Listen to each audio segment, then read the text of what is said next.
Guys, welcome back to the podcast. We're in a new location today. It's a lovely sunny day here in Costa del South Wales, which is where I live. And yeah, I've got Jack with me today, which is very exciting.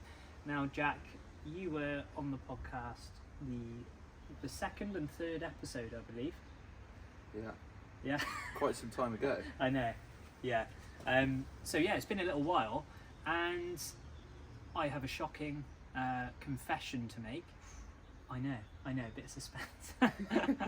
I didn't do one last week, and I know you were probably all crying into your pillow, thinking, Isaac, where are you, the beacon light of my life? And I didn't do it. You know, truthfully honest, I had a busy week, so I didn't do it. But I have a very important kind of mindset that I've kind of realised, and that was that instead of beating myself up and thinking, oh God, I've ruined it, because actually that's the first one in 13 weeks that I haven't done. Instead of beating myself up about it, I am just cracking on and doing it this week. You know, which I think is really important, because so many people, you know, we're in the position that we speak to people all the time. There is a bee literally on the camera. I don't know if you heard that, but I'm sure you did. We speak to a lot of people who, if they are in a great routine, everything's great, but as soon as they like miss a session or don't eat a healthy meal or something, that completely throws them off and they beat themselves up. What do you think? No, I think you've demonstrated something that is actually really hard to do. It's actually really hard to get back on the horse and do something again quite quickly. Yeah. And I'm just sat here now thinking about why people potentially find that difficult, which is something we could go into. Yeah. Happy to have a little jam about that? Always happy to jam. Yeah, I just... Well, at the minute, I was obviously talking to you about this a little bit beforehand. Hello everyone, by the way, good to see you. I was sort of talking to Isaac about how I'm doing Duolingo at the minute. I'm trying to learn German. I'm not going to speak any because it won't be pretty and I can't remember a lot of it. But I'm currently on like a 47-day streak. And I know that if I stop, I'll find it really hard to get going again. So when I think about that and what's actually the difficulty of it, I think it feels like the failure of stopping feels really painful. And it's that, but then it's knowing how to actually get back up and get going again, which is, I don't think it's something that people talk about enough, or we actually practice as a skill, that feeling of falling down, getting back up. I think, like, just thinking out, you would when you're a child, like, or a kid. You fall off your bike, you get back on it, and you go again. Yeah. That wouldn't deter you, would it? But no. With like things like this, it does. It's very strange. What are your thoughts on that? Yeah. No, I agree, and I think one of the key shifts, like, I think one of the big beliefs with it is that, like, if you miss something, you've ruined the streak and all of your progress has been gone. And this stems back to that whole all or nothing mentality that is not helpful to have. It's not a sign of you being disciplined and strength. It's actually the reason why people will struggle to kind of do things consistently long term. Because if they do, how many days in a row? 47 now. 47. You know, if Jack misses a day, like, not all is lost. You haven't wasted anything. The way I like to think of everything is that the work you have done has been stored. It hasn't been wasted. So if you ruin the streak, it doesn't mean you start from 0 again. It means you start from 47 again. Yeah. You know? It's almost like, sounds weird, that's how I'm thinking of it right now. It's like you've done that level, you've just had a break, now you're about to carry on again and keep going. Yeah. I think if we were to view things a bit more like that, instead of, oh, I failed, I'm starting again, it would just seem very different, wouldn't it? Yeah, definitely. It's all you're doing is hitting the pause button. If you stop doing something, you are hitting a pause button. Like, imagine you're watching Netflix, okay? I'm watching the Grand Tour at the moment, their latest episode, Sand Job. It's quite funny. Yeah, it's good, I've seen that. When I stopped watching that last night, I realised, oh, it's quite late, I'm going to go to bed now. I didn't think, oh, God, I'll try again, I've got to watch it from the start the next day. I went, okay, I'm tired. I hit pause, turned it off, and went to bed. And then probably tonight, once I've had dinner, I will click play. Yeah. And I love that analogy, and I think it highlights the importance of actually practicing this thing of being able to stop something and pick it up again, and Yeah. it like on your terms, Mm. which I think is something which is really important, because if you just look at life and look at like your week, for example, you can't be pushing all of the time. You can't be always continuously working towards something. There has to be a time when you rest or put something down. Mm. You know, for example, something I've been working on is like actually having a break on the weekend, Yeah. going to work in the week, having a break on the weekend, and then starting again.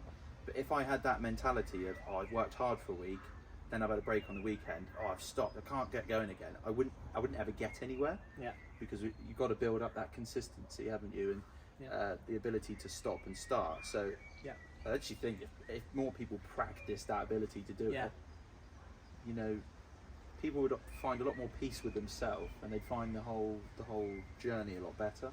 Yes, 100%. Yeah, I see it as a massive positive when new clients come, and don't get me wrong, it's amazing. Like we've had, if you remember in the last episode, I launched Lead from the Front Launch, which is our kind of entry level program. I launched that two weeks ago. I think it was 2 weeks ago. So we've had 6 new joiners, which has been absolutely incredible. They've been flying, building serious momentum, and at some point, usually everyone new on a journey, and you may be able to relate to this. Whenever you start something new, like you'll be fine for like 4 weeks, and because you're motivated, even if something is not like optimal, you're motivated and you will do it anyway. Like when I started HelloFresh, right, which I don't do anymore, but I was excited by it, and I would come back from work at the time. I would come back late at night at 9 o'clock, and I would then cook a meal from scratch because I was motivated to do it, because it was new, it was exciting and everything like that. But after probably about 4 weeks, I realised cooking a meal for me at that time, I do not want to do. And I realised that's when it dropped off. You know, so I can't remember why I was saying that, but I think it demonstrates the point we were talking about very well. Yeah, nice, good. Yeah, really good. In terms of like, what did you do at that point though when it dropped off? Did you stop then, or what happened? There was a period where I was wasting some food, okay, so I wasn't aware it wasn't working. It wasn't working because I wasn't getting through all the meals. Right. I switched from, rather than having, I think it was like 5 meals a week for 2 portions, I was having to cook from scratch every single time, and it didn't work. But then I realised, oh, okay, I like cooking, but not at 9 o'clock at night. Yeah. So what I did, and after I think it was probably 2 weeks of it not working, I realised, right, I'm going to swap to 3 meals for 4 portions. So I'm only cooking 3 times a week. Yeah. And that worked a bit better. Do you know what I mean? So it took a bit, there was a lag in time before something not working and me realising it. And Yeah. then I changed it. Yeah, and that's cool. But there's a big thing obviously you've said from that, isn't there? Even though something wasn't optimal and you started and then you stopped, this bit which we've been talking about, Yeah. you took something from it. Yes. You took a lesson from it, which you thought, right, well I know I've stopped, but I can now try that again going forwards. Yes. And that sort of, we talk to people like at Lead from the Front and just in our day-to-day lives, we always talk about, you know, what have you learned from that experience, you know, how could it change, develop going forwards? Because when you try initially doing something straight away, it 9 times out of 10 it won't always last forever and it won't always work perfectly. Yes. But having that ability to just be open-minded, see what you can take from it, and understand that you might just have to reinvent something and go off in a different direction means that these stop-starts do just keep going instead of start, then stop, Yeah. and then you don't go anywhere. It starts to build up some consistency. Yeah, definitely. And like, this is a really important thing, is that I realised, and obviously like I've done a hell of a lot of self-development over the past few years, so I'm a lot more self-aware than I was, and I never used to do this, but I saw it as like, oh, there's nothing wrong with me, it just doesn't fit that scenario. It's a methodical problem, not a personal failure.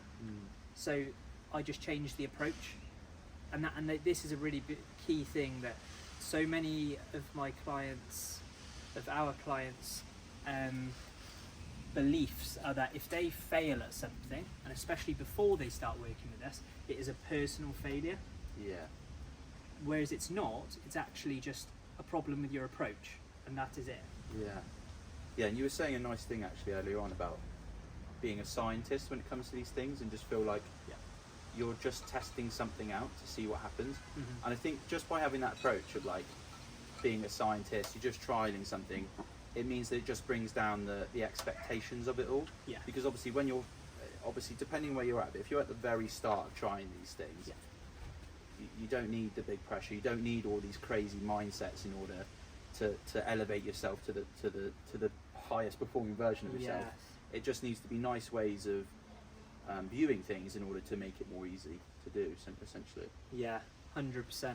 And I think that brings us on nicely to something I wanted to cover, in that I've noticed a big pattern. Me and Jack have been doing like a lot of work with our kind of customer journey. Like, what is the process we go through to get people from A to B?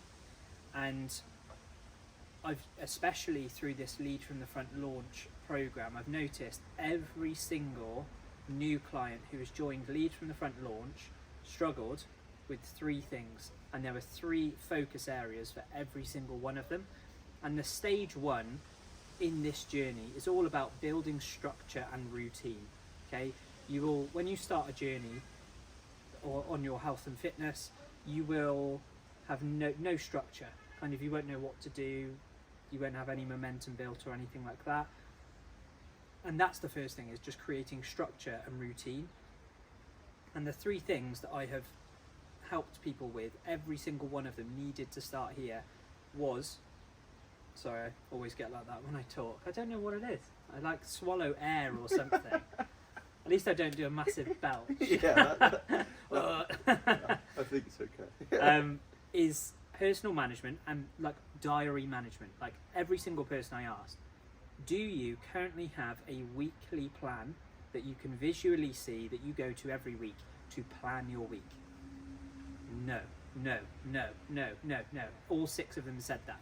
So it's like, okay, that's the first thing. So the first thing was just general personal management around how to plan your week. Here's how to do it. And, you know, I won't go into too much detail on that, but basically have a weekly plan so you can visually see things. The next thing was some structure with your training. They were either not training at all or very inconsistently with no plan. And that was the second thing, is to come up with a realistic plan. Doesn't have to be massive. Some of them are doing like 20-minute workouts, that's it. But it's better and it's more structured than what they're doing currently. And then number 3 was nutrition, was actually creating structure within meals. How do I make a meal that's helpful for my goals? And structure throughout the day, like what meals do I eat? And most people, like all of them, like, right, you need to start eating 3 proper meals a day. And when I say proper meals, I mean something that's like satiating, that is tasty, that fills you up. You don't want to be hungry after a meal. If you're still hungry after a meal, it wasn't a proper meal. But is also nutritious and helpful for your goals. Because most people are like, oh yeah, I didn't have time this morning, so I just grabbed a piece of toast as I was running out the door. It's like, that is not a proper meal. And those are the 3 things. And I suppose that is stage 1 in a journey. And the reason I'm talking about that is because if you're currently in a stage where you're like, oh, I really want to get on top of it, I need to sort myself out, that is where to start. Structure, routine, and very often a weekly plan, some basic training structure, and nutritional structure. Yeah, just that. I think what you said there is that way of like simplifying it as best as possible. Yes. Because, you know, like when people come to starting with their health and fitness at that level, there's a lot of barriers in the way. Yeah. So it's a case of removing barriers, but helping the individual get clarity and direction on where they're going, but in the simplest way possible. because at that point in time, most people feel pretty overwhelmed with the fact that they're getting started. Yeah. So just removing that is going to be really, really important. And then, you know, we've seen some great results already, haven't we? Like Yeah. with obviously the people at Lead from the Front launch. You were saying who was it? You were saying that's lost sort of £5 already. Yeah, one of our newest clients, she's lost £5 in the past 3 weeks, and this individual has struggled with their weight for years, and they were so incredibly skeptical, not necessarily of us, of herself, because I remember having conversations like she had tried time and time again. She's now middle-aged, has 2 kids, and like every single time that she's tried, she's failed, and she's been told, oh, because you have an underactive thyroid, you will put on weight. And it's this self-fulfilling prophecy, and all she's been fed is, it's normal. It's normal to put on weight if you have that. And then that feeds into your actions and behaviours. And it's no wonder, like, yes, that's a consideration, but the principle's still the same. You still need to eat well, you still need to train and look after yourself and have some sort of structure. And it's no wonder that she's now winning after years and years of her whole life struggling with her weight, which is fantastic.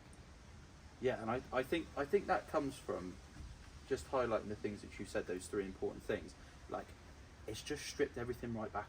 Yeah. Just stripped everything right back. Like I said, the simplicity to just say, right, we're gonna, you know, get you training regularly, make sure you're eating balanced meals, and just getting you structured, getting your plan in your week. But just covering all bases in such a simple way that it creates a foundation that you can then work from, you can build upon. Because I think one of the big problems a lot of people face is when they come into their health and fitness, they don't have that stability from the off. Yes. When you don't have that stability, the foundations to build the infrastructure on, which is high levels of progress, it's very unsteady. Yeah. And then people will start to question themselves. They start to question the method, the process, and then you end up going around in circles and just feeling really deflated, ultimately going nowhere. So I think that's a big reason why that's worked so well with Lead from the Front launch. Yeah, definitely. It is so incredibly simple. And then they pair it with the reassurance from us that it's the right thing to do, which then allows them to continually do simple things, and then get results do it long enough to get results. Yeah. It's so incredibly simple to implement. And I think people will think, oh, well, it can't be that simple. And that's why they don't implement it. Yeah. Do you know what I mean? Yeah, well, I think you know, we've worked with so many people, and like we've seen the process so many times over. Yeah. So we have a good understanding of how it works. Yeah. And we understand that the process of achieving results, like losing body fat and improving your confidence, it is actually a difficult thing. As simple as people say it is, it's a very complex process. So what we've done is we've taken all the parts of it, which are quite difficult and hard to navigate, and made them as simple as possible to help people get momentum and progress in them. Yes. Do you think that's fair enough? Yeah. The theory is very simple. Yeah. The application is incredibly difficult because it just takes into account so many things. Yeah. So yeah, that was kind of the first stage of doing it. And then the way we kind of work with people is that's the first thing. But like I said, at some point, usually maybe 4 to 8 weeks, if you're really, you know, a beast, something will happen and the streak will be broken. Like I was saying, my streak of podcast episodes. Like you were saying with your, is it Duolingo? Is that how you say it? Yeah. Duolingo. At some point the streak will be broken, and that presents the next stage of the process, which for me, explaining it to clients and stuff, is all about boundaries and adaptability. Okay, it's learning, okay, that word adaptability, when your streak is broken, you then need to learn, oh, this isn't I'm not a robot, I cannot do the same thing all the time because something will happen, and how do I adapt at that point and learn about the context. I use this word a lot, about what's going on in your week this week. What you do in that week cannot be the same as if you're on an all-inclusive holiday. That you cannot do the same thing, and people don't have the skill to be able to change their behaviors and adapt to like these different contexts. And that for me is, oh God, we are literally out in nature at the moment, and there are bugs, and I'm scared of bugs. Oh my God, there's a bee. It's all right. I'm never going to be on I'm a Celebrity. It will go. One, because I'm not a celebrity, but also 'cause, You might be one day. Keep oh up the God, podcast. this bee is trying to kill me. Anyway, You'll be alright. You'll be alright. Was that making sense? I've lost track. Yeah, I've lost track of what we're talking about. Adaptability. Oh yeah, so Not being a robot. this actually reminds me of one of my clients this week. Actually, I'm going Go off for it. tangent Go now. nuts. Yeah. Yeah, sorry. So just with another client I've been working with recently, they've had a similar thing with. They've got so far into their sort of into the progress that they've been doing 4 weeks in now, and they've hit a period where they've then had this. They've been knocked off course, but it's come back to like the weekly plan side of things. Yeah. And the point I'm trying to make is it having that stop moment where you have to reassess. It does make you sort of ask yourself some bigger questions, just to try and find out the answers to things which are going to be important to change going forwards. So like the weekly plan is going to be important to change. Yeah. Because once that changes, then you're able to build all the infrastructure again upon it. That was a very long way of going around what I've just said. But you kind of see what I'm saying. Yeah. For sure. Yeah. Sorry, there's a baby crying, and I kind of drifted and started hearing about the baby crying. Just talking about that moment where you stop and you have to sort of, it's that figuring out, isn't it? It's that learning, that adaptability in that moment to then go on again. Yes, 100%. I think actually talking it out now, I'm clear of it in my head, but actually talking it out now, this is really becoming very clear. Yeah. It's like the first problem is knowing what to do and having the confidence to change it when you have had your streak, and then when your streak is finally broken, it's then thinking, oh, okay, having the ability to be able to reframe and adapt and be like, okay, there's nothing wrong with me, I'm not a failure. I just need to understand how to adapt to different contexts. Yeah, I also do believe that is where we come in very importantly as coaches. Yes. Because if you are someone who's got that far, doing it yourself, that is incredible. Getting yourself to that point. But when the break happens or it stops, that's then when you need support. Yes. You need guidance. You need someone you can just go, this has been happening. What can I do going forwards? Yeah. Just someone to give you another set of eyes on what's going on, and just to give you a bit of reassurance. It makes all the difference. Yeah. It's incredibly important. 100%. And then I really think that's important. Then I suppose the last stage of the process, which it's not the last stage like, oh, it's the final boss you need to complete and then you have completed your health and fitness journey. It's an ongoing thing, but it kind of comes in these stages. For me, is about like optimizing things. So it's about, okay, I now know how to create structure and routine in alignment with what my goals are.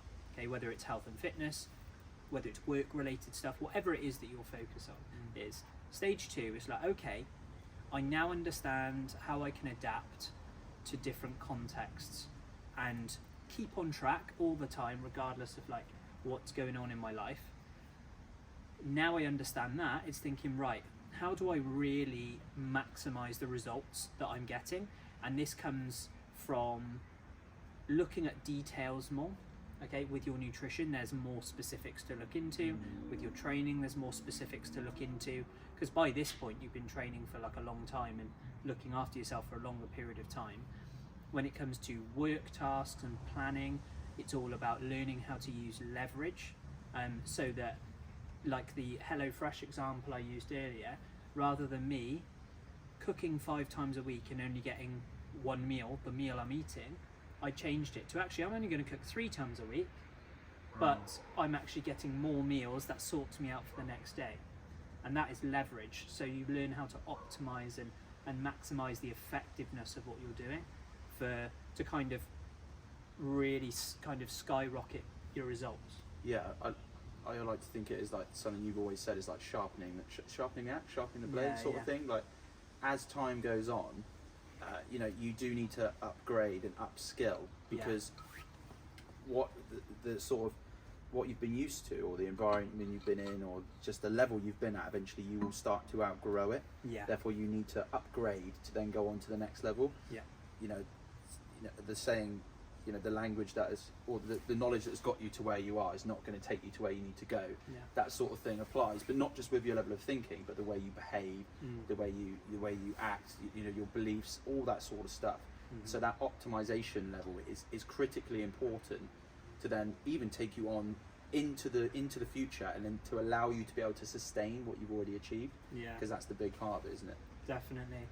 And that optimization, like you might have heard of this, phrase called mastery, like mastering something. There is no destination with it, like you always are getting better, and the more you learn, the more you realize you don't know, and all of that sort of stuff. So it's kind of a never-ending thing. But then anytime you start something new, you kind of repeat the process with it. Yeah. But the skills are kind of transferable, and I think that was just hopefully quite useful to understand, like, this is how we get results with people. I think one of the biggest challenges is, like, before, people can't always see, they might see results from other people of how, oh, that's great for them, but that won't work for me.